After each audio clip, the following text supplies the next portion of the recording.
وہ ساحل سمندر سے کوسوں دور چلے گئے، اور پھر وہ جتنے بھی فائر کرتے وہ ساحل تک نہیں پہنچ پاتے تھے، جس سے معلوم ہوا کہ ان کا بڑا جنگی بیڑا نشانہ بناتا تھا، اور پھر وہ باقی سارے بحری بیڑوں کو وہ پیچھے لے گئے تھے۔ لبنانی عوام میں خوشی کی لہر دوڑ گئی، سب لوگ چھتوں پر چڑھائے اور نعرے تکبیر لگانے لگے، کیونکہ رات تھی، سمندر کے بیچوں بیچ آگ کے بھڑکتے شعلے دکھائی دے رہے تھے۔ یہ حملہ دفاعی جنگ شروع ہونے سے پہلے کا تھا۔ یہ اتنا مؤثر تھا کہ اسرائیلیوں نے کہا کارنیٹ میزائل حزب اللہ کے فوجیوں نے نہیں بلکہ سپاہی پاسداران کے افسروں نے فائر کیا ہے۔ میں نے بھی لائیو نشریات میں کہا یہ پہلا سرپرائز آپریشن ہے جس کا میں نے وعدہ کیا تھا۔ اب سمندر میں اپنے بحری بیڑے کو دیکھو کیسے جل رہا ہے اور ڈوب رہا ہے۔ یہ خدا کی توفیق تھی، ایک عجیب کامیابی تھی۔ ساتھ والے کمرے میں سب دوست حاج قاسم، حاج عماد وغیرہ ٹی وی پر دیکھ رہے تھے، یعنی میں بغلی کمرے میں بیٹھا بات کر رہا تھا اور وہ میری تقریر کو ٹی وی پر دیکھ رہے تھے۔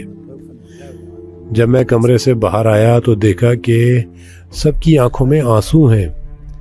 حاج قاسم اونچی آواز سے رو رہے تھے۔ یہ خوشی کے آنسو تھے۔ میں نے اپنی زندگی میں پہلی بار دیکھا کہ کوئی خوشی کی وجہ سے اتنی زور زور سے رو رہا ہو۔ نہ صرف وہ حیرت زدہ ہوئے تھے بلکہ انہیں اطلاع ہی نہیں تھی کہ حزب اللہ کے پاس ایسا میزائل بھی ہے۔ ان کے لیے انتہائی شرمندگی کا باعث تھا کہ ایک اسرائیلی عظیم فوج کے مقابلے میں ایک چھوٹے سے گروہ کی طاقت اتنی ہو گئی ہے کہ وہ سمندر میں دور تک مار کرنے والا میزائل استعمال کر رہا ہے۔ اس طاقت کے حصول کی ابتدا سن 2000 اور 2006 کے تجربے سے ہوئی تھی۔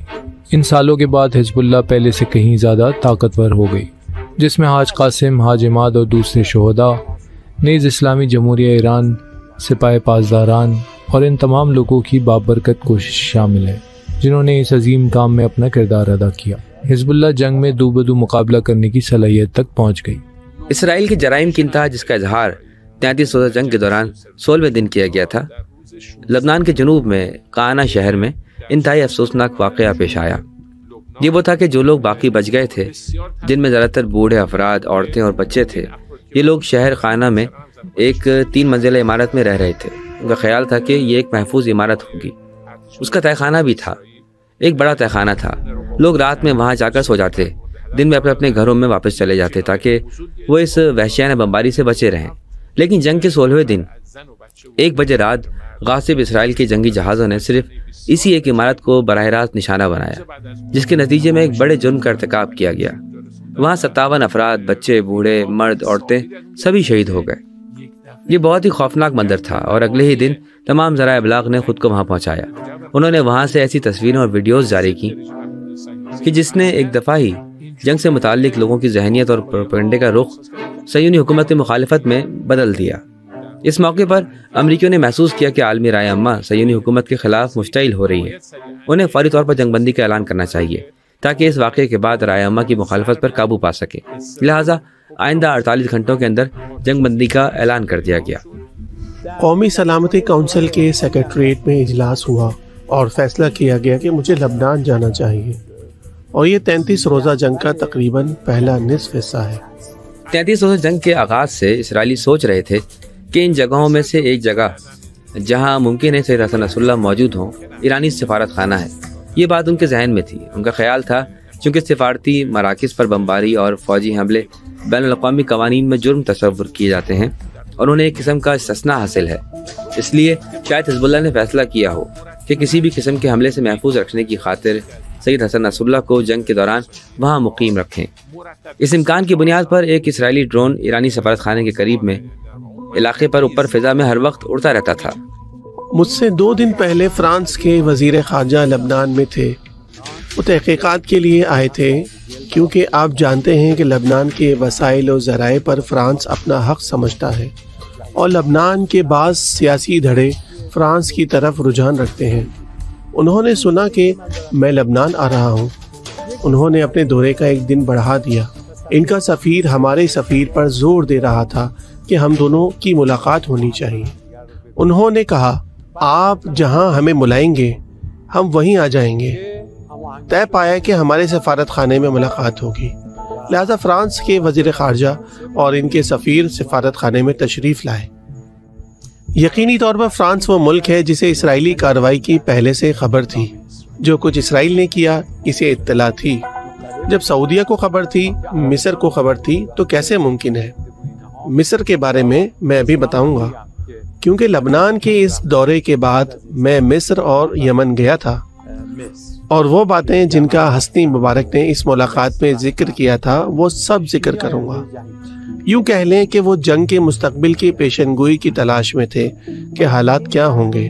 اب یہ وہ وقت ہے جب میں نے ابھی سید حسن نصر اللہ اور حاج قاسم سے ان کے مورچوں میں بات نہیں کی تھی۔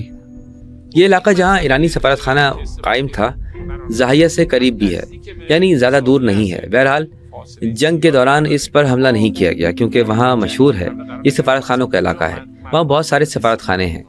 اس وجہ سے وہ اس بات کا سراغ لگا رہے تھے کہ اگر وہاں سید حسن نصر اللہ موجود ہیں تو اسرائیلی ہمیشہ کی طرح تمام بین الاقوامی قوانین کی خلاف ورزی کرتے ہوئے ایک مرتبہ پھر بین الاقوامی قوانین کو پامال کریں اور وہاں حملہ کر دیں۔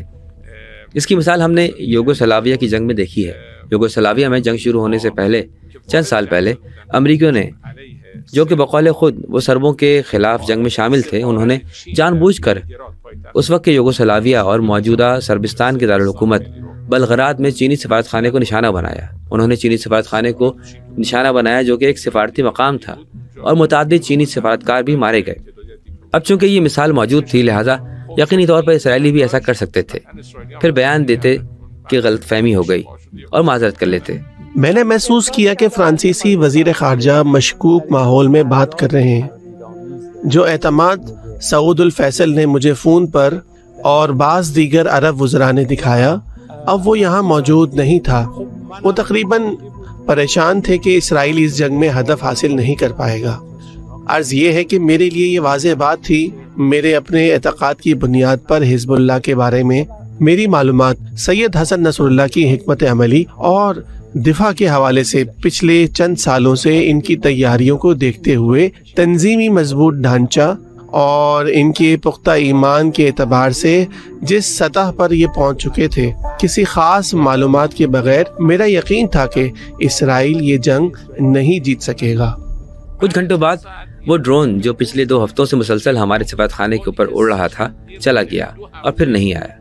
معلوم ہوا کہ فرانسیسی وزیر خارجہ کا اپنے ایک ساتھی کے ہمراہ آنے کا مقصد، یعنی ایرانی سفارت خانے آنے کا مقصد اور اس کو دیکھنا یہ تھا کہ کیا سید حسن نصر اللہ در حقیقت سفارت خانے میں موجود ہیں یا نہیں، کیونکہ اگر وہ ہوتے تو سفارت خانے کی ظاہری حالت، آنا جانا، سفارت خانے میں موجود لوگوں کی چال چلن سے وہ اندازہ لگا سکتے تھے کہ وہاں وہ موجود ہیں یا نہیں۔ جب وہ آئے تو دیکھا کہ سفارت خانے میں حالات معمول پر ہیں، جو لوگ بچ گئے تھے آ جا رہے ہیں، اور انہوں نے نتیجہ خاص کیا کہ جناب سید حسن نصر اللہ ایرانی سفارت خانے میں نہیں ہیں۔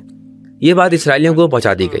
اس کے بعد وہ مطمئن ہو گئے کہ سید حسن نصر اللہ سفارت خانے میں نہیں ہیں۔ پھر کسی دوسری جگہ پر مشکوک ہوئے اور وہاں پر انہوں نے بمباری کی کہ الحمدللہ وہ وہاں بھی نہیں تھے، جس سے معلوم ہوا کہ انہیں جو اطلاعات مل رہی ہیں وہ غلط ہیں۔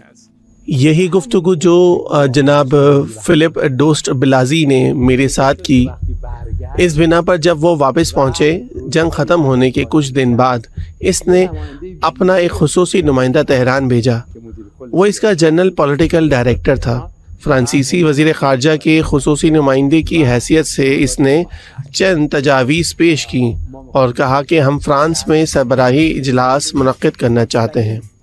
آپ دیکھیں کہ 33 روزہ جنگ میں حزب اللہ کی کامیابی کا پہلا اثر یہ تھا کہ وہ فرانس جو اس انتظار میں تھا کہ حزب اللہ کا خاتمہ ہو جائے اور اسرائیل جنگ میں کامیاب ہو جائے، میرے لیے پیغام بھیج رہا ہے کہ آپ واسطہ بنیں۔ ہم پیرس میں ایک اجلاس بلانا چاہتے ہیں۔ ساری سیاسی جماعتوں نے ہماری دعوت قبول کرتے ہوئے اپنے نمائندے بھیجنے کا وعدہ کر لیا ہے۔ حزب اللہ نہیں مان رہی۔ آپ برائے مہربانی ہمارے لیے ثالثی کریں تاکہ حزب اللہ اس اجلاس میں اپنا ایک نمائندہ بھیجے۔ یہ ان کے لیے بہت اہم تھا اور ہم نے یہ کام کیا، یعنی ہم نے انہیں پیغام بھیجا، ہم نے اسے حاج قاسم کے سامنے پیش کیا، انہوں نے ہم آہنگی کی اور حزب اللہ نے وہاں اپنا نمائندہ بھیج دیا۔ میں نے اگلے دن فون کیا، جس دن میں بیروت میں تھا، میں نے فون کیا اور کہا کہ میں جناب سید حسن نصر اللہ سے بات کرنا چاہتا ہوں۔ میں نے حال احوال دریافت کیا، بات چیت ہوئی۔ میں نے دیکھا کہ سید حسن ہمیشہ کی طرح سرشار خوشباش ہیں۔ مجھے لگا اب تقریباً جنگ میں اسرائیل کی ناکامی کے آثار ظاہر ہو رہے ہیں اور حزب اللہ کی فتح واضح ہے۔ میں نے یہ بات سید حسن نصر اللہ کی فون پر باتوں میں تازگی سے محسوس کی۔ اس کے بعد انہوں نے کہا، اب اپنے کمانڈر سے سنیں۔ انہوں نے فون حاج قاسم کو تھما دیا تھا۔ انہوں نے بڑے اعتماد کے ساتھ کہا، تقریباً جنگ حزب اللہ کے حق میں ختم ہو گئی ہے۔ مجھے بعد میں حاج قاسم کے الفاظ یاد آئے جب انہوں نے کہا تھا کہ داعش کا کیس اگلی 6 ماہ تک بند کر دیا جائے گا۔ انہوں نے وقت دیا تھا۔ مجھے نہیں معلوم کہ میں 6 ماہ صحیح کہہ رہا ہوں یا نہیں۔ انہوں نے کہا کہ یہ اس مدت میں ختم ہو جائے گا اور پھر ایک دن اعلان کیا کہ داعش کا باب ختم ہو گیا ہے۔ اس کرۂ ارض سے داعش کا قصہ ختم ہو چکا ہے۔ اسی قسم کی بات انہوں نے وہاں بھی مجھ سے کہی۔ مجھے کہا کہ اسرائیل کے خلاف اس جنگ میں مقاومت کی فتح میں کوئی شک نہیں، وہ ضرور جیتیں گے۔ اس نقطہ نگاہ کی بنیاد پر اگلے دن سے میں نے لبنانی حکام سے ملاقاتیں شروع کر دی۔ جب میں سینیورا سے ملاقات کے لیے گیا جو اس وقت لبنان کے وزیر اعظم تھے، اس نے کہا، جناب متکی، یہ لبنان پر اسرائیل کا چھٹا حملہ ہے۔ کچھ حملوں میں تو وہ بیروت تک آ گئے تھے، بہت تباہ کن ہے۔ افسوس کے ساتھ آخرکار وہ طاقتور ہو رہے ہیں اور فلاں فلاں۔ میں نے کہا، جناب سینیورا، آپ کے ملک میں صہیونی حکومت کے اس حالیہ حملے کی صورتحال کے بارے میں ہمارا تجزیہ یہ ہے کہ یہ اس کا آخری حملہ ہوگا۔ وہ اس میں شکست کھا چکا ہے اور اب آئندہ وہ لبنان پر حملہ کرنے کی جرات نہیں کریں گے۔ ہر طرف جنگ تھی اور حملے ہو رہے تھے، لیکن ہم نے حزب اللہ کی حفاظتی ٹیم کے ساتھ ہم آہنگ کر رکھا تھا۔ وہ آئے اور ہمیں زمینی راستے سے بڑی مشکل سے لے گئے اور ہم اسی راستے سے واپس بھی آئے۔ یعنی سب معلوم تھا کہ میری ملاقاتیں کب ختم ہوں گی اور پھر دمشق کی طرف کب سفر کرنا تھا۔ بنیادی طور پر میری خارجہ پالیسی کا ایک حصہ یہ تھا کہ مذاکرات کے دوران میری کوشش ہوتی تھی دوسرے فریق پر اثر انداز ہوں تاکہ جن نکات کو میں اہم سمجھتا تھا انہیں اس طرف لا سکوں۔ اس جنگ کے دوران ہم وہاں گئے اور ہمارا اپنا دل بھی مضبوط ہوا یہ دیکھ کر کہ انشاءاللہ جنگ کے فاتح ہم ہیں۔ یہ احساس میں نے بشار اسد کے ساتھ ملاقاتوں میں اسے منتقل کیا، پھر بشار اسد کو اقدامات کرنے پر آمادہ کیا۔ اب یہ اقدامات کچھ فکری سوچ سے متعلق اور کچھ روابط قائم کرنے پر مبنی تھے، جیسے سفارتی سیاسی رابطے، پوزیشن لینے، موقف اختیار کرنے کے حوالے سے کیے جانے ضروری تھے، تاکہ کہیں ایسا نہ ہو کہ حزب اللہ وہاں کام کرے اور یہاں صرف ایران اس بارے میں بات کرتا رہے۔ ایک یہ تھی، اور ایک بات وہ مدد ہے جو شام والے کسی بھی طرح سے حزب اللہ کے لیے کر سکتے ہیں، اس کو مزید تقویت دینے کے لیے کریں۔ اس موقع پر انہوں نے محسوس کیا کہ وہ شخص جو مدد کر سکتا ہے وہ وہی ہے جو ہماری بھی مدد کر رہا ہے، اور وہ حاج قاسم ہے۔ انہوں نے کہا کہ متکی صاحب، آپ یہ بات حاج قاسم کو بتائیں کہ در حقیقت وہی ہماری مدد کر رہے ہیں۔ بہرحال ہم نے ان کا پیغام وصول کیا اور ان کی رائے لے لی۔ شام کو حاج قاسم کی انتظامی صلاحیتوں پر یقین ہو گیا تھا، اور یہ کہ کس طرح وہ ہتھیاروں کے میدان کے علاوہ خطے میں تنظیم سازی اور منظم تحریک چلانے میں بھی مؤثر تھے۔ خیر، بعد میں انہوں نے خود بھی شام کے مسائل اور حاج قاسم کے کردار کا تجربہ کیا۔ وہ حاج قاسم کی شخصیت کے بارے میں جان چکے تھے۔ رہبر معظم آیت اللہ خامنہئی نے ایک اخلاقی اور روحانی نصیحت کی کہ حزب اللہ کے برادران ہر رات دعائے جوشن صغیر پڑھیں۔ سب نے اس کی پابندی شروع کر دی، حتیٰ کہ المنار ٹیلی ویژن پر بھی مجھے یاد ہے کہ ہر شام معمول کی نشریات کے بعد دعائے جوشن صغیر لگائی جاتی تھی اور نشر ہوتی، اور اس کا حزب اللہ کے لوگوں پر بہت زیادہ روحانی اثر تھا۔ مجھے یاد ہے کہ 33 روزہ جنگ کے بعد جناب سید حسن نصر اللہ کی ایک تقریر میں انہوں نے کہا تھا کہ ہم رہبر معظم آیت اللہ خامنہئی کی خدمت میں پہنچے، اور میں نے یہی سوال کیا کہ جناب، یہ پیغام جو آپ نے دیا تھا اس میں کچھ پیشن گوئیاں تھیں جو کہ جنگ کے ان لمحات میں بالکل ناقابل تصور لگ رہی تھیں۔ آپ کو ان کے بارے میں کیسے پتہ چلا؟ سب سے پہلے تو یہ جنگ اگلی 6 ماہی میں شروع ہونے والی تھی اور ہم یہ جنگ جیتنے والے ہیں، اور پھر یہ جنگ خطے میں مؤثر ہوگی۔ کہتے ہیں کہ رہبر معظم آیت اللہ خامنہئی نے مختصر تبسم فرمایا اور کہا، اللہ تعالیٰ نے کچھ جملے اپنے اس بندے کی زبان سے جاری کر دیے۔ حاج قاسم نے پہلی اصلاحی حکومت کے ساتھ پھر اصلاحی حکومت کے بعد والی حکومت یعنی خادمین یا تعمیرات کی حکومت، 9ویں اور 10ویں حکومتوں کے ساتھ، اور روحانی حکومت میں بھی کام کیا ہے۔ یہ ساری حکومتیں ان کی حسن کارکردگی، کام کرنے کے انداز کو سراہتی رہی ہیں، کیونکہ حاج قاسم کا ایک ہی مقصد تھا، اور وہ یہ کہ ان کے منصوبے، ان کی حکمت عملی اور کام نہ رکیں۔ اس لیے وہ ہر حکومت کے ساتھ مل کر کام کرتے تھے۔ اس سے حاج قاسم کی اعلیٰ سیاسی ذہانت کا پتہ چلتا ہے۔ کچھ سیاسی منصوبے جو انہوں نے سیکریٹریٹ کی میٹنگز میں پیش کیے، ان سے ظاہر ہوتا ہے کہ وہ کس طرح کاموں کو بنیاد فراہم کرتے ہیں۔ آپریشن روم جنگ کے پہلے دن سے جنگ کے آخری دن تک کا کام کرتا رہا ہے۔ اس میں تمام اجلاس ہوا کرتے تھے۔ ایک موقع پر انہوں نے فیصلہ کیا کہ چونکہ خطرہ بہت قریب ہے اور ممکن ہے کہ ایک بمباری میں وہ تینوں عزیزان شہید ہو جائیں، یعنی سید حسن نصر اللہ، حاج قاسم سلیمانی، حاج عماد مغنیہ، لہٰذا اچھا ہوگا کہ جگہ بدل دی جائے۔ حاج عماد مغنیہ اور حاج قاسم سلیمانی ایک جگہ ہی تھے اور سید حسن نصر اللہ الگ جگہ چلے گئے تاکہ خطرہ کم ہو جائے۔ جنگی حالات میں وہ عموماً یہ کام کیا کرتے تھے۔ حاج قاسم سلیمانی نے سب سے پہلا کام جو کیا وہ یہ تھا کہ حزب اللہ کے ساتھیوں کو جنگی چارٹ بنا کر دیا، یعنی انہوں نے ہتھیاروں کے استعمال کے لیے ایک جدول ترتیب دیا، ایک گراف۔ خاص طور پر میزائلوں کی راشن بندی کر دی اور روزانہ کا کوٹا مقرر کر دیا کہ آپ روزانہ کتنے میزائل ماریں گے۔ جب ہم حاج قاسم سلیمانی کی کمانڈ کے بارے میں بات کرتے ہیں تو آپ جانتے ہیں کہ جب کوئی کمانڈر کسی رائے سے اتفاق کرتا ہے تو اس پر دستخط کر کے اسے متعلقہ حکام تک پہنچاتا ہے، تو ساری کہانی یہیں ختم ہو جاتی ہے۔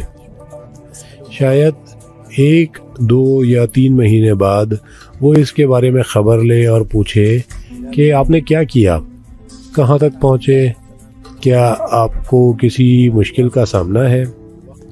حاج قاسم ایسے نہیں تھے، فیصلوں میں مدد کرتے، اپنی اہلیت کے دائرے میں رہتے ہوئے فیصلے کرتے اور پھر وسائل کی فراہمی اور ابتدائی تیاریوں میں لگ جاتے اور روزانہ کام کی پیش رفت کی خبر لیتے، مہینوں بعد نہیں بلکہ روزانہ اور مسلسل۔ ان کے بار بار لبنان کے دوروں کی ایک وجہ یہی تھی۔ ہر 2-3 ہفتوں بعد یا مہینے میں ایک بار چکر لگاتے تھے، شاید نئی بات کرنے اور جائزہ لینے کے لیے، کوئی نیا موضوع بھی ہوتا ہوگا، لیکن اکثر وہ ان کاموں کی نگرانی کرنے آتے تھے۔ خود فورس میں جو ٹیم ان کے ساتھ کام کر رہی ہوتی وہ اس کی بھی پوری خبر رکھتے۔ اسی دوران حزب اللہ میں متعلقہ عہدیداروں سے دریافت کرتے رہتے کہ کام کہاں تک پہنچا ہے اور آپ نے کیا کیا، کیا کوئی خاص مسئلہ درپیش ہے جسے حل کرنے کے لیے میں مدد کر سکتا ہوں۔ لہذا متواتر اور مسلسل کاموں کی خبر رکھنا حاج قاسم رحمۃ اللہ علیہ کی خصوصیات میں سے ایک تھا۔ حاج قاسم کا اندازہ تھا کہ جنگ طویل ہو سکتی ہے اور اگر حزب اللہ کے دوست جذباتی ہو کر راکٹ اور میزائل داغنے شروع کر دیں گے، یعنی اسرائیلی بمباری کے نتیجے میں ہونے والی وسیع تباہی کا منہ توڑ جواب دینے کی خاطر بغیر کسی حساب کتاب کے میزائل داغنے شروع کر دیں، تو ممکن ہے جنگ کے بیچ میں میزائل کا ذخیرہ ختم ہو جائے، جبکہ دوسری طرف سے امریکہ اسرائیلی دشمن کو ہر روز بھر بھر کے میزائل پہنچا رہا تھا۔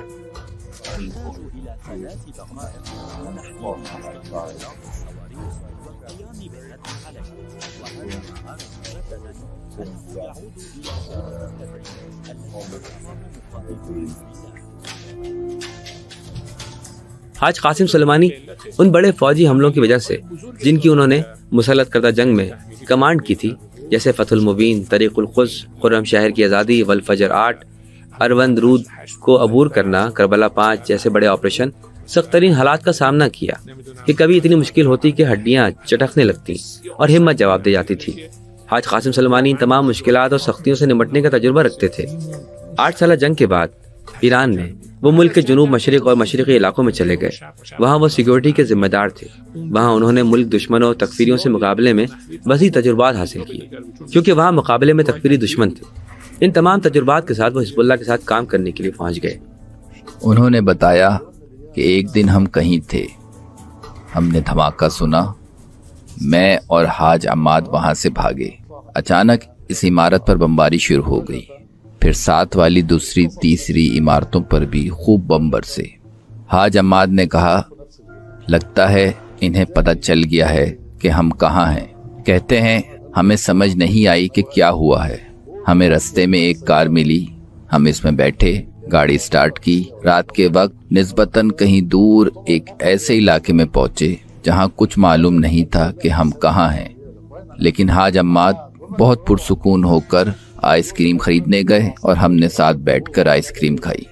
آپ کو معلوم ہے کہ انہیں 8 سالہ جنگ کا تجربہ تھا۔ اپنے پیاروں اور دوستوں کی شہادت یا زخمی ہونے کی خبریں سننے اور بڑی تعداد میں مجاہدین کی شہادت آنکھوں سے دیکھنے کا تجربہ تھا، اس لیے ان میں بہت زیادہ اعلیٰ سطح کی روحانیت تھی۔ لیکن وہ کچھ جگہوں پر جان بوجھ کر ساتھیوں کے ساتھ مذاق کرتے، انہیں ہنسانے کی خاطر خاص لطیفے سنایا کرتے تھے۔ سب ہنستے اور وہ خود بھی ہنستے۔ کوئی کیسے سوچ سکتا ہے کہ عین جنگ کے دوران کوئی انہیں اس طرح ہنسائے گا اور سبق آموز لطیفے سنائے گا۔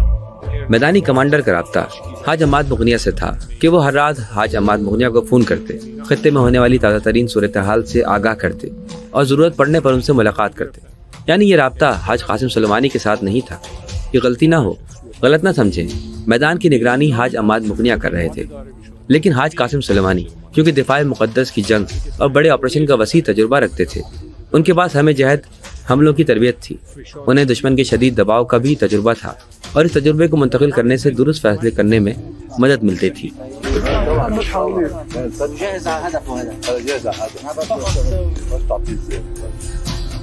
سن 2000 میں جب اسرائیل نے جنوبی لبنان سے انخلا کیا، جناب سید حسن نصر اللہ بنت جبیل میں وہاں ایک اسٹیڈیم میں گئے اور عوام سے خطاب کیا۔ انہوں نے وہاں ایک اصطلاح استعمال کی اور کہا، اسرائیل ایک مکڑی کے جالے کی طرح سے کمزور ہے، اوہن من بیت العنکبوت، جو مکڑی کے جالے کی طرح کمزور ہے۔ یہ جملہ اسرائیلیوں کے لیے دل کا ایک زخم بن گیا جسے وہ بھول نہیں پائے۔ اسرائیل کا یہ غرور تھا کہ انہوں نے عرب خطے میں اپنے آپ کو ناقابل شکست فوج کے طور پر متعارف کروا دیا تھا۔ کہتے تھے الجیش الذی لا یقتل، ایک ایسی فوج جسے کبھی شکست نہیں دی جا سکتی۔ اب ایک عربی قائد اٹھا ہے اور وہ ایک چھوٹے سے گروہ کو لے کر اس نے اسرائیل کو اتنی بڑی شکست سے دوچار کر دیا ہے، اور پھر ہمارے منہ پر کہتا ہے واللہ ان اسرائیل اوہن من بیت العنکبوت، خدا کی قسم اسرائیل مکڑی کے جالے سے بھی زیادہ کمزور ہے۔ انہوں نے فیصلہ کیا کہ پہلے جا کر اس جملے کو لیں، بلکہ اس جملے کو غلط ثابت کر دیں۔ یعنی وہ اپنے زعم میں باطل میں حزب اللہ اور جناب سید حسن نصر اللہ کو ایک زوردار تھپڑ رسید کرنا چاہتے تھے اور کہنا چاہتے تھے کہ یہ تم تھے جس نے ہمیں ایسا ویسا کہا تھا، اور لو اب 2 دن کے اندر ہم نے بنت جبیل پر قبضہ کر لیا۔ من الحرب أخذ الإسرائيلي قرار بالتقدم على بنت جبيل من ناحية مارون. بهذا الوقت الساعة 2 فجرا بلش التسلل لأطراف بنت جبيل. الإخوان الشباب المقاومة مجاهدين المقاومة بانتظاره كانوا بالمرصاد لهم تابعين حركته. هو من ساعة ما بلش تسلله ليلا خفية تسلل أطراف بنت جبيل. 33 جنگ میں یہ اسرائیلیوں کی ایک بھونڈی غلطی تھی۔ انہوں نے ایسی غلطی کیوں کی؟ اس لیے کہ انہوں نے عسکری نقطہ نگاہ سے حملہ کرنے کے لیے بہت بری جگہ کا انتخاب کیا تھا۔ بنت جبیل جنوبی لبنان میں ایک بڑا شہر ہے اور حزب اللہ کے اہم مراکز میں سے ایک ہے۔ آپ جب اس میں داخل ہوں گے تو آپ دوسری طرف دیکھے بغیر ایک ایسے شہر کی جنگ میں خود کو جھونک رہے ہیں جہاں کچھ واضح نہیں ہے کہ کیا ہوگا۔ یعنی وجہ تھی کہ پہلے دن سے جب وہ داخل ہوئے بنت جبیل میں پھنس گئے۔ بنت جبیل کی جنگ کے بارے میں اسرائیلیوں کی سنائی گئی کہانیاں واقعی سننے کے قابل ہیں۔ کہتے ہیں کہ ہم بھوتوں سے لڑ رہے تھے، اچانک یہ کہیں زمین کے اندر سے نکلتے تھے، کیونکہ حزب اللہ کے سپاہیوں نے اس ساری جگہ کے نیچے سرنگیں کھود رکھی تھیں۔ وہ نکلتے، حملہ کرتے اور دوبارہ ان سرنگوں میں کہیں گم ہو جاتے۔ یہ بڑی عجیب قسم کی جنگ تھی۔ یہ خدا کا کام تھا کہ دشمن نے بھی حساب کتاب میں ایسی غلطی کی۔ ان کی فوج آئی، ان کے کمانڈوز آئے، یعنی بہترین تربیت یافتہ فوج وہاں اتاری گئی، لیکن انہوں نے بہت زیادہ جانی و مالی نقصان اٹھایا، بلکہ مکمل طور پر بھرکس نکل گیا۔ اسرائیل کی فوجی حکمت عملی تیا پاچا ہو گئی۔ بلکہ وہ سب کچھ جانتے تھے اور تمام تفصیلات جاننے کی کوشش کیا کرتے تھے۔ انتظامی مسئلے کے حوالے سے کہ وہ سید اور حاج عماد کے ہمراہ آپریشن روم میں تھے، یہ بہت ضروری اور اہم تھا۔ ان کا یوں اکٹھے ہونا جہادی، روحانی، فوجی، جنگی، تجرباتی، علمی ہر حوالے سے اہم تھا۔ انہوں نے ایک جدول ترتیب دیا، ایک گراف، کہ روزانہ کتنے راکٹ اور میزائل فائر کریں، کس قسم کے ہتھیار فائر کریں، کون سے حملے ہیں جن کا جواب دینا چاہیے، اس جدول نے حزب اللہ والوں کی بہت مدد کی جس سے وہ جنگ کو منظم کر سکتے تھے، خاص طور سے جب اسرائیل نے جنگ کو جاری رکھتے ہوئے تمام مواصلاتی مراکز کو نشانہ بنانا شروع کیا تو حزب اللہ کے کنٹرول رومز کا فرنٹ لائن سے رابطہ منقطع ہو گیا۔ اب اگر حزب اللہ کے پاس کوئی میزائل آ بھی جاتا تو اس کے فرنٹ لائن تک پہنچنے کا کوئی امکان نہیں تھا، لہٰذا وہ دوست جو اس جگہ میں لڑ رہے تھے جہاں رابطہ منقطع ہو چکا تھا انہیں خود ہی ایک قسم کی خود کفالت قائم کرنی تھی، اور یہ اس جدول کے بغیر ممکن نہ تھا جو حاج قاسم سلیمانی نے تیار کیا تھا۔ لہذا انہوں نے پوری توجہ کے ساتھ اس پر عمل درآمد کیا اور یوں 33 دنوں میں جنگ جاری رکھنے کے قابل رہے۔ اور یہ دوسری طرف والا دشمن تھا جو اپنے پاؤں پر کھڑا نہ رہ سکا اور جنگ بندی کے لیے ڈھیر ہو گیا، کیونکہ اسرائیلیوں کا تجزیہ تھا کہ وہ 1 ہفتے سے 10 دن کے اندر اندر خوفناک بمباری کر کے حزب اللہ کو تباہ کر دیں گے، کیونکہ ان کی نظر میں جنگ یہی تھی کہ بمباری کریں، میزائل برسائیں، فضائی حملہ کریں اور تباہی مچائیں۔ لیکن ایک اہم ترین چیز جو ان کے اختیار میں نہیں تھی وہ ہماری عوام تھی۔ لوگ ثابت قدم ہیں یا نہیں، ان کی نفسانی کیفیت کیسی ہے، حوصلے کیا ہیں، وہ سید اور تمام لوگ کچھ باتیں جانتے تھے، لیکن وہ میری زبان سے ایک تجزیہ سننا چاہتے تھے، کیونکہ آخرکار میں لوگوں سے رابطے میں تھا۔ مختلف علاقوں، شہروں وغیرہ میں بعض ذرائع سے میرا رابطہ تھا۔ اس کے علاوہ ابتدائی طبی امداد، زخمیوں کا علاج معالجہ، مکانات کی تباہی، بے گھر افراد اور پناہ گزین کی دیکھ بھال کرنا وغیرہ، یہ سب میری زیر نگرانی تھا۔ انہوں نے تفصیل سے پوچھا، بلکہ وہ ان سب کی باریکیاں جاننا چاہتے تھے، کیونکہ اس سے ان کے لیے ایک پس منظر واضح ہوتا تھا۔ جس طرح سید حسن نصر اللہ مسلسل لوگوں کی حالات، استقامت اور صبر و حوصلے کے بارے میں پوچھتے تھے، کیونکہ ان سے ان کے لیے بھی فیصلہ کرنے میں آسانی ہوتی تھی کہ ہم کتنا انتظار اور برداشت کر سکتے ہیں، کتنی دیر تک جنگ جاری رکھ سکتے ہیں، کیونکہ جنگ صرف فوجی کارروائی نہیں ہے۔ 2006 کی جنگ 1996 اور 1993 کی جنگ سے مماثلت نہیں رکھتی تھی۔ 2006 کی جنگ حجم، وسعت اور اثرات کے لحاظ سے 2 گنا سے بھی زیادہ تھی، لہٰذا عوام بھی جنگ کا حصہ ہیں، مختلف علاقوں، شہروں اور موجودہ وسائل کے ذریعے سے بھی شامل ہیں۔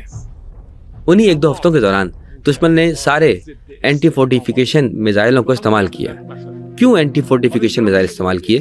اس لیے کہ سب سے پہلے انہوں نے سوچا کہ حزب اللہ نے زاہیہ علاقے میں جہاں تہہ خانوں میں اپنے کمرے بنا رکھے ہیں، مثال کے طور پر کنٹرول رومز وغیرہ، اس لیے انہوں نے اس قسم کے میزائل استعمال کیے۔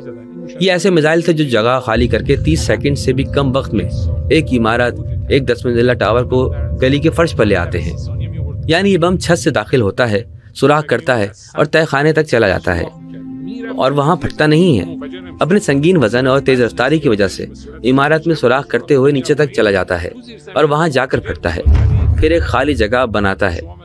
آپ نے گھی کے 3 ڈبے دیکھے ہوں گے یا دودھ کے خالی ڈبے دیکھے ہوں گے، اگر آپ ایک دم سے اس کی ہوا نکال دیں تو وہ پچک جاتا ہے۔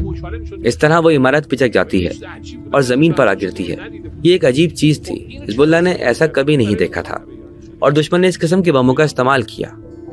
یہ ایرانیوں سب کے لیے بہت اہم ہے، انہیں یہ جاننا چاہیے۔ مقصد یہ تھا کہ حقیقت میں وہ ایران اور اس کی جوہری تنصیبات پر حملے کا منصوبہ بنا رہے تھے، اسی لیے انہوں نے اس قسم کے بم تیار کیے کہ جنہیں ضد استحکام یا اینٹی فورٹیفیکیشن میزائل کہا جا سکتا ہے۔ جہاں زمین کی گہرائی میں سرنگیں بنائی جاتی ہیں انہیں عام بموں سے تباہ نہیں کیا جا سکتا۔ اس حملے میں وہ تجرباتی طور پر انہیں استعمال کر رہے تھے۔ ان کا ارادہ تھا کہ ان بموں کو ہم حزب اللہ کے خلاف استعمال کریں، جس سے ہم ایک تو حزب اللہ کا خاتمہ کر دیں گے اور دوسرا یہ دیکھیں گے کہ بم کیسے کام کرتے ہیں۔ انہوں نے بھی ایسا ہی کیا۔ انہوں نے جتنی تباہی مچائی وہ واقعی بہت زیادہ تھی، کیونکہ یہ رہائشی عمارتیں تھیں، ان کی بنیادیں مضبوط نہیں تھیں۔ واقعی میں 30 سیکنڈ سے بھی کم وقت میں انہوں نے ان عمارتوں کو خاک کے ساتھ یکساں کر دیا۔ تمام عمارتیں دیکھتے ہی دیکھتے ملبے کا ڈھیر بن گئیں۔ حاج قاسم سلیمانی لبنان کے لیے میدان جنگ میں حزب اللہ کی کمانڈ اور ایران کے درمیان براہ راست رابطے کا پل بن گئے۔ رہبر معظم آیت اللہ خامنائی سے لے کر نیچے قومی سلامتی کونسل، سپاہ پاسداران، وزارت دفاع تک تمام سطحوں کے فیصلہ سازی اور ضروری بات چیت کے لیے واسطہ بن گئے، خاص طور پر ہتھیاروں کے حوالے سے۔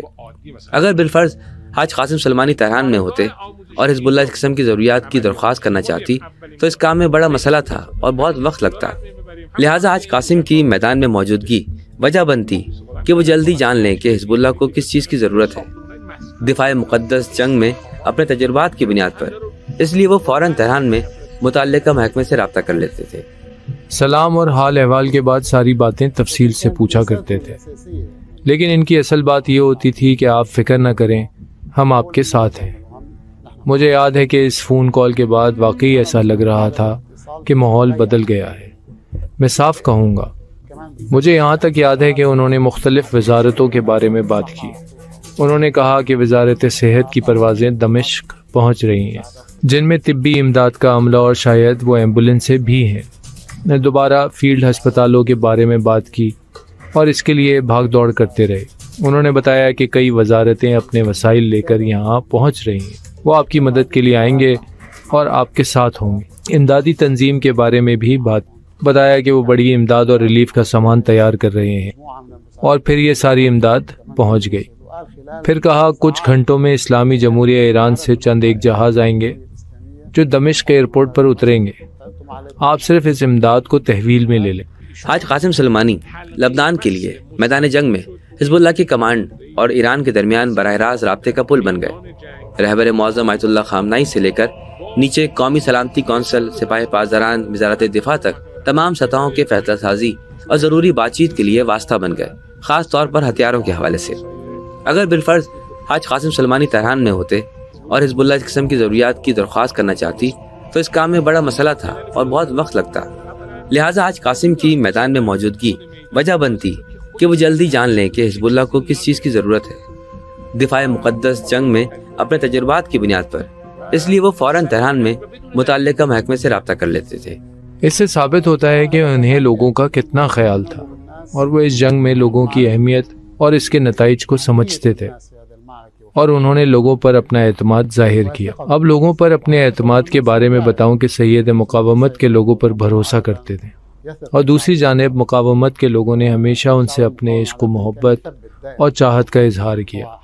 انہوں نے ہمیشہ قربانی دی ہے اور دے رہے ہیں۔ حاج قاسم کو یہ باتیں سید کے ذریعے معلوم ہوئی۔ حاج قاسم ایک دن چھوڑ کر مجھے فون کرتے۔ اسرائیلی صہیونی حکومت کی فوج نے 33 روز جنگ کے بعد جو تجزیے پیش کیے، ایک نقطے کی طرف بار بار اشارہ کیا، اور وہ یہ تھا کہ کہا ہم نے جب 2006 میں دوبارہ لبنان پر حملہ کیا اور ان کی سرزمین میں داخل ہوئے، ایک ایسی حزب اللہ کو دیکھا کہ جس حزب اللہ کو ہم نے 2000 میں لبنان کے اندر چھوڑا تھا۔ یہ اس سے بہت مختلف تھی، زیادہ مضبوط، بہت زیادہ طاقتور ہر حوالے سے۔ یہ حزب اللہ اس حزب اللہ سے بہت مختلف تھی جو سن 2000 میں تھی۔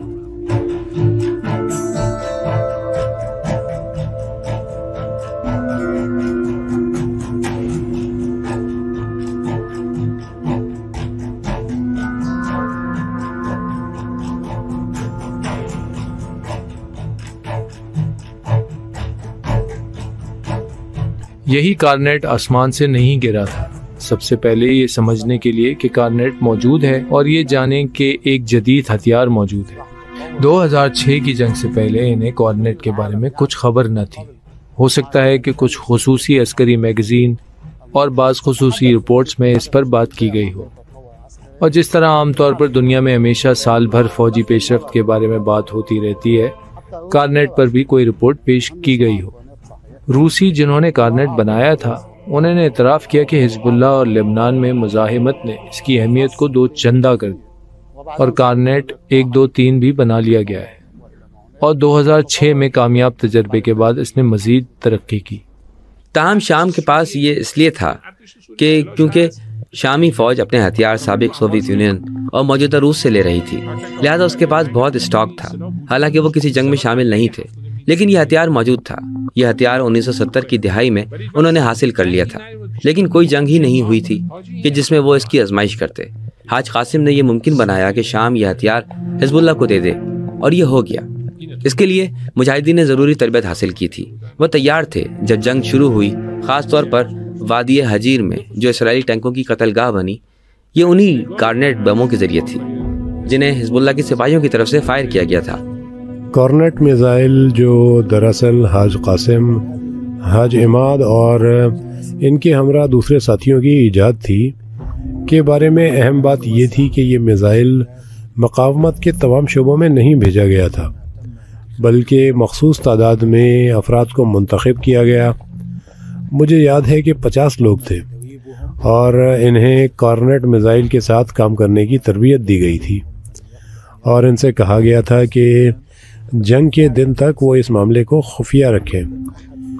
حزب اللہ میں کوئی بھی نہیں جانتا تھا کہ کارنٹ میزائل ہمارے پاس ہے۔ اسی نے زمینی جنگ کا نقشہ بدل کر رکھ دیا، کیونکہ آپ RPG کے ساتھ مرکاوا 4 کو تباہ نہیں کر سکتے۔ اس کام کو حاج قاسم نے سن 2000 سے 2006 کے دوران کیا۔ میں چونکہ خبروں کے پیچھے ہوتا تھا، میں نے دیکھا کہ اسرائیلی سرحد پر جمع ہو رہے ہیں اور نئی سرحد کے پاس آ رہے ہیں۔ ہر کوئی 1701 کی نئی قرارداد پر بات کر رہا تھا، لیکن انہوں نے اسے نظر انداز کر دیا۔ سب کا خیال تھا کہ جنگ ختم ہونے والی ہے، کسی نے سوچا بھی نہیں تھا کہ یہ نئی چیز دوبارہ ہوگی۔ رات کے وقت حاج قاسم سلیمانی نے مجھے فون کیا اور پوچھا کیا خبر ہے۔ میں نے کہا جناب اسرائیلی بری فوج سرحد کے قریب آئی ہے، اس نے وہاں بڑی تعداد میں، اور بظاہر وہ اس محور سے آنا چاہتے ہیں، داخل ہونا چاہتے ہیں۔ حاج قاسم نے جواب میں ایک محاورہ بولا اور کہا میں انہیں کچل کر رکھ دوں گا۔ میں نے دل میں سوچا اور ان سے کہا مجھے یاد نہیں آ رہا، لیکن میں نے کہا جناب بات اس سے بہت زیادہ ہے۔ اگلے دن حملہ شروع ہو گیا۔ میں سوچتا ہوں کہ حاج قاسم نے یہ بات کیوں کی۔ مجھے بعد میں پتہ چلا کہ حاج قاسم سب جانتے ہیں، لیکن وہ یہ نہیں چاہتے تھے کہ یہ خبریں نشر کی جائیں۔ اسرائیلی چاہتے تھے کہ اپنی اس کارروائی کو ایک نفسیاتی حملے کے طور پر استعمال کریں، تاکہ حزب اللہ کے سپاہیوں کو توڑ دے اور بتائے کہ دیکھیں بھائی 31 دن کے بعد ابھی ہم جنگ شروع کر رہے ہیں۔ وہ آئے اور انہوں نے دوبارہ ایک بڑی غلطی کر دی۔ سرحد سے بڑی آسانی کے ساتھ انہوں نے عبور کر لیا، آگے آئے اور وہاں ایک درہ ہے بنام وادی حجیر، وہ اس علاقے سے گزر رہے تھے کہ حزب اللہ کے مجاہدوں نے اس جگہ اسرائیلی ٹینکوں کو نشانہ بنانے کی گھات لگائی۔ مرکاوا 4 ٹینک تھا جو اسرائیل کی فوجی صنعت کا فخر تھا، وہاں انہوں نے اس کی ایسی تباہی مچائی کہ صرف 39 ٹینک اسی جگہ پر تباہ کر دیے۔ اسرائیلیوں کا دعویٰ تھا کہ یہ ٹینک کسی بختربند ہتھیار سے تباہ نہیں ہو سکتا، نہ ہی پھٹے گا، لیکن حزب اللہ کے فوجیوں نے انہیں کارنیٹ میزائلوں سے نشانہ بنایا۔ اس طرح کے ٹینک میں جو بھی ہوتا وہ مارا جاتا۔ بعد میں خود اسرائیلیوں نے اس کا نام لوہے کا تابوت رکھا۔ ان کا کہنا تھا کہ یہ ہمارے فوجیوں کی حفاظت کرنے والے تھے۔ پھر وہ کہنے لگے جو کوئی بھی ان میں ہوگا وہ ضرور مارا جائے گا۔ خیر یہ بھی ایک واقعہ تھا جو میں نے حاج قاسم سلیمانی کے سامنے بیان کیا۔ حاج قاسم سلیمانی اتنے باریک بین تھے کہ مثال کے طور پر وہ چاہتے تھے کہ یہ خبر کسی نفسیاتی ہتھیار کے طور پر نہ پھیلائی جائے۔ انہوں نے یہ اصطلاح استعمال کی تاکہ حساسیت کی سطح کو نیچے لائیں، لیکن بعد میں یہ بات واضح ہوئی کہ انہیں ہر بات کی مکمل خبر پہلے سے تھی۔ انہوں نے اس راستے پر حملہ آور فوج کے خلاف گھات لگانے کی مکمل تیاری کر رکھی تھی، اور پھر اسی کارروائی کی بنا پر جنگ ختم ہو گئی۔ قطر کے وزیر اعظم جو کہ وزیر خارجہ بھی تھے نیو یارک میں مقیم ہو گئے تھے، اور یہ جنگ جو بعد میں 33 روزہ جنگ کے نام سے مشہور ہوئی، اس کے خاتمے کی قرارداد کے اجرا سے متعلق مذاکرات کے انعقاد اور اس قرارداد کی منظوری کے لیے کوشش کر رہے تھے۔ بعد میں یہ قرارداد 1701 کے عنوان سے مشہور ہوئی۔ یہ شریف آدمی جنگ کے بعد لبنان آیا اور حزب اللہ کی تعریف کی۔ اس نے کہا کہ ہم قرارداد 1701 کو منظور کروانے کی کوشش کر رہے تھے، لیکن یہ امریکی کسی طرف نہیں آ رہے تھے، کیونکہ امریکی اسرائیل سے اصرار کر رہے تھے کہ حزب اللہ کو کسی بھی صورت ختم کر دیں گے۔ کیوں؟ یہ بھی ایرانیوں کے لیے بہت اہم ہے، اس لیے کہ وہ حزب اللہ کو ختم کرنے کے بعد ایران پر حملہ کرنا چاہتے تھے، جس کی اصل وجہ جوہری توانائی تھی۔ ان کا منصوبہ یہ تھا کہ پہلے حزب اللہ کو ختم کریں تاکہ کوئی ایسا نہ ہو جو اسرائیل پر حملہ کرے، کیونکہ وہ جانتے تھے کہ اگر امریکہ ایران پر حملہ کرتا ہے تو جواب میں حزب اللہ اسرائیل پر ضرور حملہ کرے گی۔ اس لیے جنگ کے لیے امریکیوں کا اصرار خود اسرائیلیوں سے زیادہ تھا۔ جنگ کے پہلے دوسرے ہفتے میں اسرائیلی رہ گئے تھے، وہ جان گئے تھے، وہ سمجھ گئے تھے کہ کام آگے نہیں بڑھے گا۔ یہاں اقوام متحدہ میں جان بولٹن جو اپنی انتہا پسندی کے لیے مشہور ہے، اس بات پر بضد تھا کہ قرارداد منظور نہیں ہونی چاہیے۔ اس موقع پر قطر کا وزیر خارجہ کہتا ہے کہ رات تھی یا آدھی رات تھی، میں ہوٹل میں سو رہا تھا، فون کی گھنٹی بجی۔ جان بولٹن مجھے آدھی رات کو فون کر کے بات کرنا چاہتا تھا۔ کس چیز کے بارے میں بات کرنا چاہتا تھا؟ اس حجیر کے واقعے کے بعد کہتے ہیں ہم صبح قرارداد کو منظور کرنا چاہتے ہیں۔ جان بولٹن، ملاحظہ کیا آپ نے؟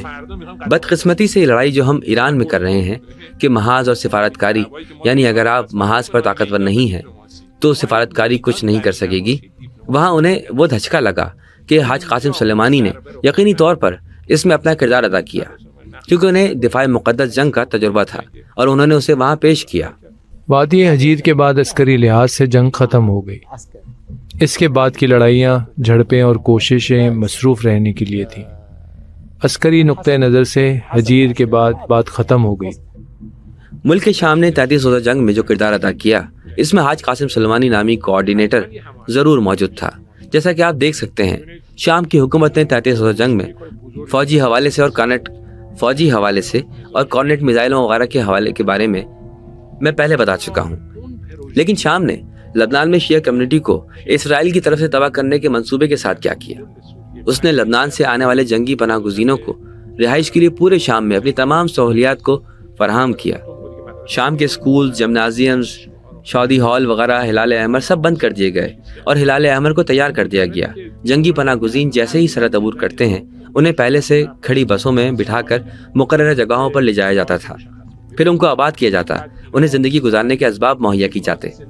یہاں تک کہ جناب بشار الاسد کی بہن خود آتی تھیں، ان کیمپوں کو دورہ کرتی تھی تاکہ دیکھیں کہ ان میں کوئی کمی تو نہیں، پھر وہ حکم دے سکیں اور مسئلے کو حل کر سکیں۔ شامی حکومت کی طرف سے حزب اللہ کے کندھوں سے ایک بڑا بوجھ ہٹایا گیا تھا۔ اگر یہ مہاجرین حزب اللہ کے ہاتھ میں ہوتے تو حزب اللہ لڑنے کے قابل نہ رہتی، وہ مجبور تھی کہ ہاتھ اٹھا لے، فوجی نقطہ نظر سے نہیں بلکہ اس لحاظ سے کہ وہ لبنان جیسے چھوٹے سے ملک میں کئی لاکھ جنگی پناہ گزینوں کو جگہ نہیں دے سکتی تھی، اور کہاں وہ انہیں جگہ دے سکتی تھی۔ یہ واضح تھا کہ اس کا ایک کوآرڈینیٹر تھا۔ اب اس حقیقت کے علاوہ کہ وہ خود حزب اللہ کا بشار الاسد کے ساتھ براہ راست تعلق تھا، لیکن یقینی طور پر وہی ملاقات جو حاج قاسم سلیمانی کی تھی، اور شامی حکام بالخصوص جناب بشار الاسد کو لبنان کے حالات کی درست عکاسی کی۔ اس نے شامی حکومت کے اس اہم فیصلے میں اپنا مؤثر کردار ادا کیا تاکہ وہ سمجھ سکیں یہ کام جو کر رہے ہیں کتنا اہم ہے۔ یہ کام بلا تاخیر کیا گیا اور اس کا بڑا اچھا اثر ہوا۔ گزشتہ جنگوں کی بات کو چھوڑتے ہیں، ان سے ہٹ کر عرب ریاستوں میں جناب بشار الاسد کی نفرت دل میں رکھنے کی وجہ بھی ان کا یہی کام تھا۔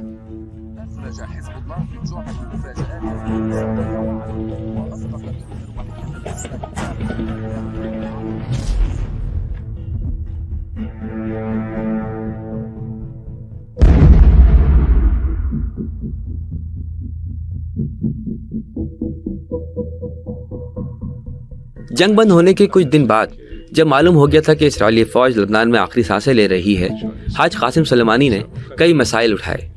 ایک یہ کہ جنگی پناہ گزینوں کی تعداد، ان کا ایک بڑا حصہ شام گیا تھا اور ایک حصہ خود لبنان میں تھا۔ یہ لوگ غیر شیعہ علاقوں میں آ کر آباد ہوئے تھے۔ ان کے دو طرح کے حالات تھے، ان میں سے بعض کے گھر جنگ سے محفوظ تھے۔ یہ واضح تھا کہ ایک بار جنگ ختم ہونے کے بعد وہ فوراً اپنے گھروں کو لوٹ جائیں گے، لیکن ان میں سے ایک حصہ ایسا بھی تھا جو اپنے گھر کھو چکا تھا، خاص طور پر زاہیہ کے اندر، یعنی بیروت کے جنوبی مضافات میں خوفناک تباہی تھی۔ تو اب ان لوگوں کے ساتھ کیا کیا جائے؟ یہاں پر پھر حاج قاسم سلیمانی نے بنیادی کردار ادا کیا۔ سب سے پہلے انہوں نے حزب اللہ سے کہا کہ آپ کو تیاری کرنی ہوگی، فوری طور پر وہ لوگ جن کے گھر تباہ ہو گئے ہیں ان کے اعداد و شمار اکٹھے کریں، سب کے نام وغیرہ معلوم ہونے چاہیے۔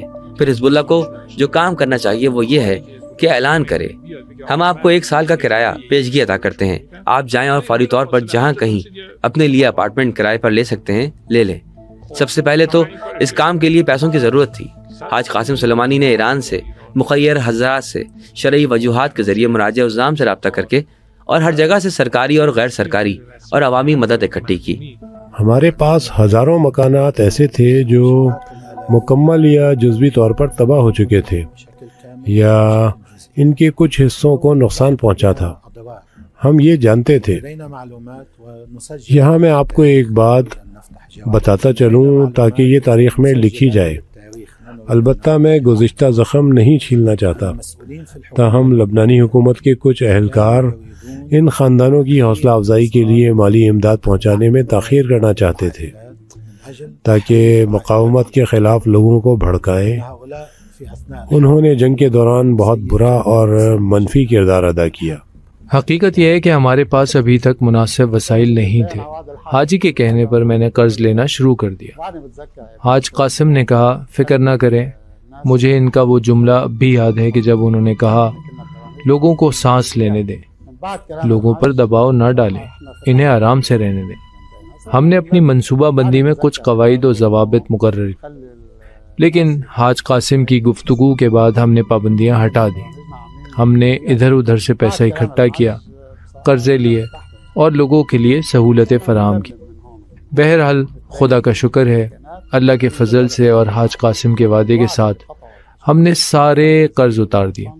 اس کا مطلب ہے کہ 1 ہفتہ 10 دن میں ایک بڑا مسئلہ حل ہو گیا۔ ناقابل یقین تھا۔ امریکہ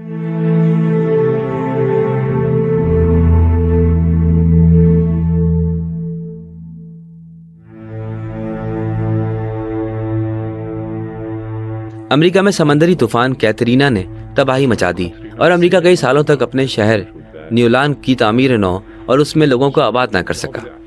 میک ملن نے ایک سیاسی طنز کیا کہ بہتر ہے ہم حزب اللہ سے کہیں کہ وہ آئے اور ہمارے یہ کام ٹھیک کر دے، کیونکہ ان کے پاس اتنی اہلیت ہے، لیکن امریکی حکومت یہ اہلیت نہیں رکھتی۔ ہم نے ابتدائی حساب و کتاب کیے، پھر ہم نے کچھ منصوبوں کی تیاری پر کام شروع کیا۔ یہ منصوبے میں نے پیش نہیں کیے تھے۔ ہمارے انجینئر حضرات کی ٹیم کے ساتھ جنہوں نے ہمارے ساتھ تعاون کیا، فون پر اور کچھ مختصر نشستوں میں ان کا جائزہ لیا گیا۔ خلاصہ اس سے پہلے سید اور میں بات کر رہے تھے، یعنی جمعے کی رات ہم کہہ رہے تھے کہ جو واضح ہے وہ یہ ہے کہ ابھی فوجی اور سیاسی لڑائی نہیں ہے، کیونکہ جنگ 10 دن پہلے ختم ہو۔ یہاں ایک بہت ہی تاریخی اور پائیدار کام ہوا۔ شیعہ انجینئرز کی ایک کانٹریکٹ کمپنی بنائی گئی جسے واد کمپنی کہا جاتا ہے۔ جب تک ہم نے ایسی کمپنی نہیں بنائی، ہمارے بہت سے شیعہ انجینئرز تھے، لیکن وہ سب دوسری کمپنیوں میں کام کرتے تھے اور ان کی اپنی کمپنی کا کوئی وجود نہیں تھا، اور یہ بات شیعہ نوجوانوں کے ذہن میں نہیں آئی کہ وہ ایک بڑی کانٹریکٹ کمپنی بنائیں۔ یہ عجیب بات تھی کہ حاج قاسم تعمیر نو کے مسئلے کے بارے میں بھی سوچ رہے تھے کہ میں کیا کروں۔ میں بھی اس وقت حیران تھا، ہم سب اس مسئلے کے بارے میں سوچ رہے تھے۔ میں، سید، حاج عماد اور شورا والے سب مختلف تجاویز پر بات کر رہے تھے، اور شاید 200 سے 300 تباہ ہونے والے گھروں کی تعمیر کے بارے میں بات ہو رہی ہے۔ ہم اعداد و شمار لے رہے تھے، مجھے صحیح یاد نہیں، لیکن ہمیں کم سے کم 2000 گھروں کی ضرورت تھی، لیکن ہمیں کم سے کم 4000 گھروں کی ضرورت تھی۔ بہت تھکا دینے والی بحثیں تھیں، آسان نہیں تھا۔ ماہرین اور تجربہ کار لوگوں سے مدد لی۔ ایک بار پھر ہم نے لبنان کے سب سے تجربہ کار سول انجینئروں سے رابطہ کیا۔ پھر جب حاج قاسم آئے تو ان کے پاس ایک مکمل اور الگ ہی منصوبہ تھا۔ ہم نے حاجی سے کہا کہ ہمیں اس معاملے میں ایران سے لوگوں کی ضرورت ہے۔ آپ جانتے ہیں کہ ایران ایک بڑا ملک ہے، اس کے پاس بڑی کمپنیاں ہیں۔ وہ چلے گئے اور پھر انجینئروں کے ایک گروپ کے ساتھ واپس آئے۔ لیکن اس تعمیر نو کی ایک برکت یہ تھی کہ یہ ایک بڑی کمپنی قائم ہو گئی۔ جو نوجوان انجینئرز اکٹھے ہوئے، اس کی بنیاد رکھی گئی۔ اب اس کمپنی نے نہ صرف ان تمام خرابیوں کو ٹھیک کر دیا ہے، بلکہ اب یہ بہتر انجینئرنگ صلاحیتوں کے ساتھ ایک بہت بڑی کانٹریکٹ کمپنی کے طور پر موجود ہے اور کام کر رہی ہے۔ جب وہ لبنان آتے، جس طرح فوجی کمانڈروں سے ملتے، اسی طرح وہ تعمیر نو کے ذمہ دار افسروں سے بھی ملتے تھے۔ شہید حسام سے ملاقات کے لیے چلے جاتے، شہید کاموں کی رپورٹ پیش کرتے، اور شہید حسام سے ان کے تمام دوروں میں ملاقاتیں ہوتی تھیں۔ انہوں نے ہمارے ساتھ رہنے کے لیے انجینئرز اور ایک کمپنی بھی بھیجی، یعنی پورے آخری دورے میں واد کمپنی کے ہمراہ رہے۔ میری مراد تعمیر نو کا سارا وقت۔ منصوبے پر بات کرتے وقت ان کا ایک نمائندہ وہاں رہتا تھا۔ منصوبے پر عمل درآمد کرتے وقت اور ان سارے معاملات کی نگرانی کرنے کے لیے حاج قاسم کی طرف سے ایک ٹیم ہر وقت موجود ہوتی تھی۔ البتہ یہ سب کچھ حاج قاسم کی طرف سے شہید شاطری کے لیے آنے سے پہلے تھا، یعنی کچھ عرصے بعد شہید حسام خوشنویس رحمۃ اللہ علیہ کو بھیج دیا اور ہم نے سڑکوں کی تعمیر میں تعاون کیا۔ ایک دن جب وہ ایئرپورٹ آنا چاہتے تھے تو میں ان کے پرسنل اسسٹنٹ سے ملنے گیا۔ میں نے کہا کہ حاج قاسم جب نیچے آئیں، مجھے ان کے اہل خانہ کے بعد سلام کرنے والوں کی پہلی صف میں جگہ دے دینا، میں ان کا استقبال کرنا چاہتا ہوں۔ اور جب میں ان سے ملا تو انہوں نے مجھے گلے لگایا، میں نے سلام کیا اور میں نے خدا کا شکر ادا کیا۔ میں نے اپنے آپ سے کہا، دنیا اور یہاں کے لوگوں کو یہ سمجھنے دو کہ یہ شخص کوئی عام آدمی نہیں ہے۔ حالانکہ وہ ہر ایک کو پیار کیا کرتے تھے، اور وہ کام جو حاج قاسم نے کیے عجیب تھے، اور یقیناً ان کی دوسری خصوصیات شہادت تک سب کے لیے پوشیدہ رہی ہیں۔ میں واقعی میں سوچ رہا تھا کہ ایسے شخص کی عزت کیسے کی جائے، کیسے احترام قدردانی کریں اس عظیم شخصیت کی۔ انہوں نے جو کام کیے وہ دنیاوی منطق و استدلال کے دائرے سے باہر اور غیر معمولی تھے، ایک کمانڈر کی ذمہ داریوں سے کہیں زیادہ تھے۔ الحمدللہ وہ کامیاب رہے۔ جس طرح انہوں نے اپنے خون سے جمہوریہ اسلامی ایران میں نئی فتوحات کے دروازے کھولے ہیں۔ اسی طرح انہوں نے فکر، صبر، حکمت اور مذہبی تجربہ، تقوی، محبت اور خلوص، ایک دفاع اور جہاد کی نئی داستانیں رقم کی ہیں۔ میڈیا اسٹار ورلڈ کی آج کی پیشکش کیسی لگی کمنٹس میں ضرور لکھیں۔ تھینک یو، دھنیہ واد، شکریہ، جے بھارت، جے ہند۔ میڈیا اسٹار ورلڈ کی اور ویڈیو دیکھنے کے لیے ہمارے چینل کو سبسکرائب کریں اور سیدھے نوٹیفیکیشن پانے کے لیے بیل آئیکن دبائیں۔ اور اگر ہماری خبر سچی اور اچھی لگے تو اپنے واٹس ایپ، انسٹاگرام، فیس بک اور ٹویٹر اکاؤنٹ پر ضرور شیئر کریں۔